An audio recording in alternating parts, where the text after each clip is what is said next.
बादशाह और फ़कीर की एक बादशाह और गूंगे फ़कीर ने गहरी मित्रता थी। बादशाह फ़कीर से अपने दिल की हर बात कहता और फ़कीर मुस्कुराते हुए सुनता। बादशाह को उसका साथ इतना भाने लगा कि उसने उसकी रहने की व्यवस्था अपने महल में करवा दी थी।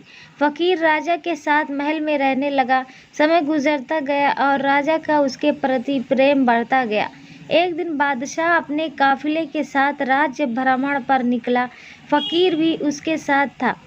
शाम को वे राज्य के अंतिम छोर तक के गांव की स्थिति जानकर वापस लौट रहे थे। रास्ते में घना जंगल पड़ा। बादशाह का काफिला रास्ता भटक गया।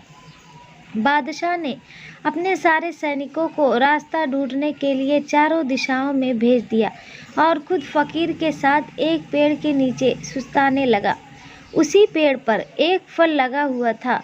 बादशाह और फ़कीर दोनों भूखे थे। बादशाह ने पेड़ पर चढ़कर फल तोड़ लिया और उसके 6 टुकड़े कर दिए, 3 अपने लिए, 3 फ़कीर के लिए। अपनी आदत के अनुसार उसने पहला टुकड़ा फ़कीर को दिया। फ़कीर फल खाकर मुस्कुराया और अपना हाथ आगे बढ़ा दिया। बादशाह ने दूसरा टुकड़ा भी फ़कीर को दिया।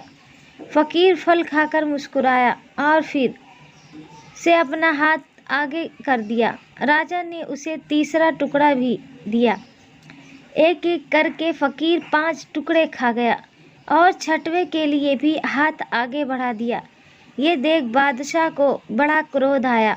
वो बोला, ये मेरा तुम्हारे प्रति प्रेम है कि मैं तुम्हें अपने महल में अपने साथ रखता हूँ, हर सुख सुविधा तुम्हें मुहैया करवाता हूँ, पर आज मुझे पता चला कि तुम्हारे दिल में मेरे लिए ज़रा भी प्रेम नहीं है। भूखा मैं भी हूँ, किंतु तुम इतने स्वार्थी हो कि सारा फल खुद खा जाना चाहते हो। तुम्हारी असलियत मैं जान गया। आज से हमारी दोस्ती ख़त्म। अभी इसी वक्त मेरी नज़रों से दूर चले जाओ। फ़कीर चला गया। फ़कीर के जाने के बाद राजा फल का आखिरी टुकड़ा खाने लगा, लेकिन फल को चबाते ही उसने फल थूक दिया। फल इतना कड़वा था कि उसे खाया ही नहीं जा सकता था।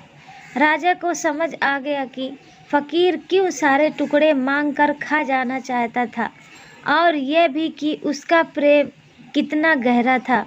राजा की दी हर चीज़ वह खुशी खुशी स्वीकार करता था और सदा मुस्कुराते रहता था।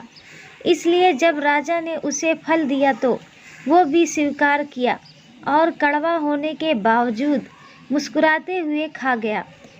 वो सारे टुकड़े इसलिए मांग कर खा जाना चाहता था ताकि राजा को इस बात का पता न चल सके कि वो साधु को कड़वा फल खिला रहा है।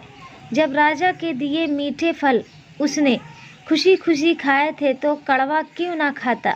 ये बात समझ में आने पर बादशाह पछताने लगा, मगर अब देर हो चुकी थी। अपने संदेह के कारण वो अपना परम मित्र को खो चुका था। दोस्तों, सच्चा दोस्त कभी आपका बुरा नहीं चाहेगा, वो आपको रोकेगा भी तो आपके भले के लिए। सच्ची दोस्ती हमेशा सहेज कर रखें। दोस्ती के फल में संदेह का कीड़ा लग जाए तो उसे खराब होते देर नहीं लगती। इसलिए जब भी दोस्ती करें भरोसे की नींव पर करें। तो दोस्तों, आपको कहानी कैसी लगी? पसंद आई हो तो लाइक करें, शेयर करें और चैनल को सब्सक्राइब